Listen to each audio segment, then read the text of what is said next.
Hi guys and welcome to the video. Today I'm going to talk about the PS3 and why you should consider buying one in 2026. So recently I went back and played the Dead Space remake on the PS5 and it really whet my appetite for playing the other Dead Space games. And with the news that we wasn't going to get a Dead Space 2 remake, I went back and played it on the PS3. And what I will say about this game is it holds up extremely well for its age. The graphics are very nice on it. The gameplay feels smooth and responsive, and I really don't see the need for a remake in this game. I did play Dead Space back in the day when it came out in 2011. Never got the chance to finish it, just finished it. An absolute fantastic game. It's a must pick up for anyone. So I've just started playing Dead Space 3. Never ever played it before, but I've always seen the reviews of it being a bad game. So far, I'm on about Chapter 6, Chapter 7 out of 19. And so far it isn't actually as bad as people say. And graphically it holds up amazing. Gameplay's smooth and very responsive. What I will say is it's a complete departure from the first game and the second game. This game is much more of an action game with horror elements, whereas Dead Space 1 was survival horror, and Dead Space 2 was survival horror with action elements. Also, other games in this console, you can pick up the Fallout New Vegas games as well as Fallout 3, which are regarded as some of the best games in the series, and they're so cheap. And how can we not mention Bioshock? Wow, this is just a fantastic game, and again, it's pennies. And here we have the trilogy of the Batman games as well, and these games are absolutely fantastic. For me, these are the best superhero games we ever got on a console. The first two Batman games, Arkham Asylum, and the second game, Batman Arkham City, was both made by Rocksteady. I'm not entirely sure who made the third one, and people always regard this as one of the weaker games in the series. But now people have actually realised it's a very, very good game. These three games here, you can probably pick up all of them for around £10, and there's just so many hours of fun to be had with these. Moving on, we got Condemned 2. This is an amazing game. Unfortunately, we didn't get the first one on the PS3, as it was released on Xbox 360, and the game I believe came out in 2005 on the Xbox 360 release. But this is an absolute gem of a game, and I think I paid about £3.50 for this game. It's a must buy. Next up we've got Dante's Inferno. It's a classic hack and slash game. Whilst a lot of people say it's a clone of the classic God of War games, it's still a must play. And this game's actually from Visceral Studios, the same people that made Dead Space. And if you are a fan of the old hack and slash games like the classic God of War, then yeah, you truly do need to play this game. It's a shame we don't really get this genre of game anymore. I really do like the hack and slash genre. I mean, we did get the Devil May Cry 5 on the PS5, so I guess that counts. So as I just talked about the classic God of War games here, again, these are a must-buy, especially these ones, the classics, especially God of War on the PS2. The second game in particular, that game is just absolutely fantastic. And I did actually thought I had God of War 3, but I clearly haven't. I need to get that one for the collection too. Grand Theft Auto 4 on the PS3. This is my second favourite GTA out of the whole series, the first being GTA San Andreas. This game just had a lot more realism in terms of the weight of driving, in terms of the physics, in terms of the damage as well to cars. I would say this is definitely a must play. Although I would actually recommend playing it on the Xbox 360, as this game does run pretty poor on the PS3. It does actually go under 20 frames per second quite often, especially when driving at high speeds and through built-up areas. Heavenly Sword is another game that I'm very interested in playing as well. It looked very interesting to me. I don't know much about it, but I will get around to playing it soon. I've just got so many games on the backlog at the moment, I'm sure most of you can appreciate that and relate to that. Infamous 1 and 2, again, regarded as some of the best games on this console. And games, again, I've never actually played and I need to get around to playing. As I said, always regarded as some of the best games on this platform, and I'm looking forward to playing these. Killzone 2 and Killzone 3. I remember playing these back in the day when I owned a PS3, back in 2008 and beyond, and these games were absolutely fantastic.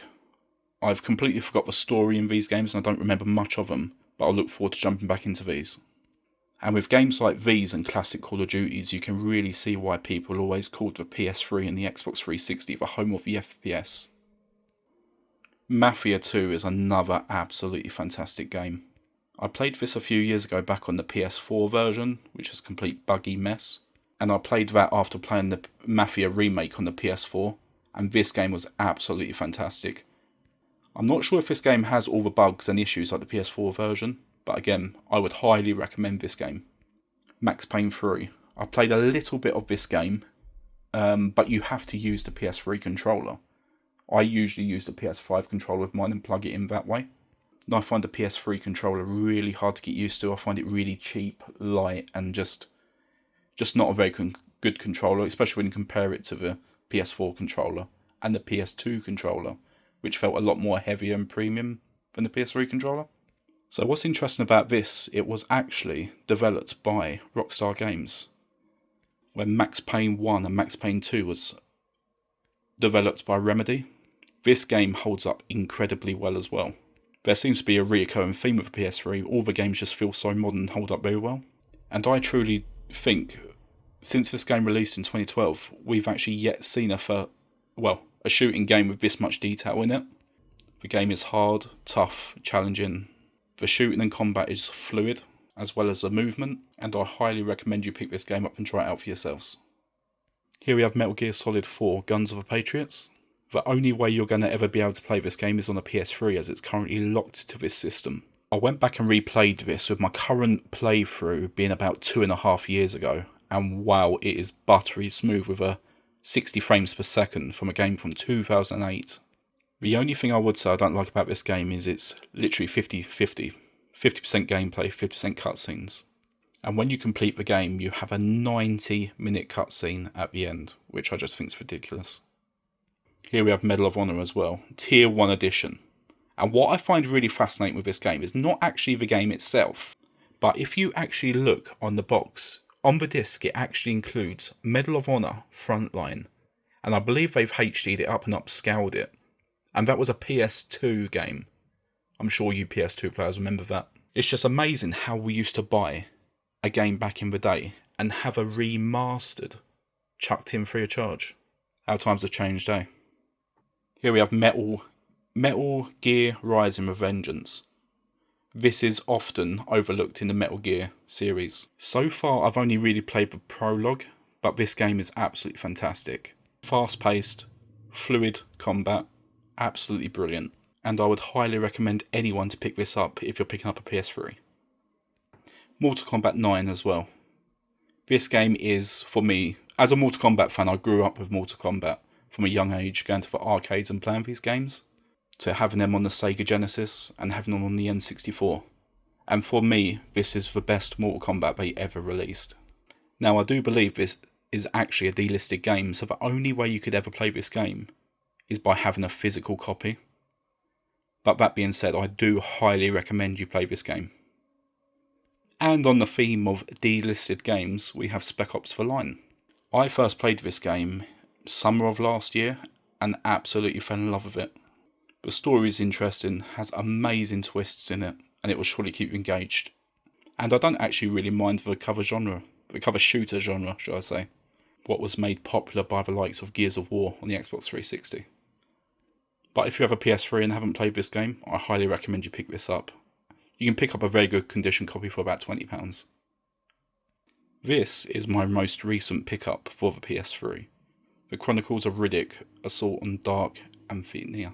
And this game, very much like the Medal of Honor game I showed you, it comes with a remastered Escape from Butcher Bay. That game you could only play on the Xbox, and I never got a chance to play that back in the day, so I'm really looking forward to checking that one out. To be honest, that's the only reason I actually bought this game, is so I could play for the Escape from Butcher Bay, because it gets so many good reviews. But obviously I'll try out the main game as well. Another game that always gets raving reviews is a Motorstorm series as well on the PS3. And I've seen a lot of people calling for Sony to bring this series back. Me personally, I've never been a fan of racing games, but I will definitely give this a go. This one's been in my collection for quite a while now, but I've still not got yet round to playing it. Must play it. And the last games I'm going to show in this video is the Resistance series. Now, I believe Resistance Fall of Man actually was a release title when the PS3 came out. I remember playing this one back in the day, but never got round to playing Resistance 2 or Resistance 3. And as someone who likes the FPS genre, I'm looking forward to playing these. And again, the beauty of these games, you can pick all three of these games up for around £10. You'll probably still have change from £10 to be honest. So that's just scratching the surface of these games I've actually got in my collection. If you are thinking about collecting for the PS3, now would be a good time. The console turns 20 years old in November this year, and the games are still relatively very cheap, as the PS Store is still up.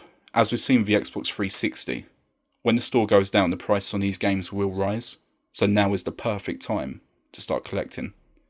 I've only scratched the surface on the games in my collection, and I will be back to make more videos. So until the next time, take care.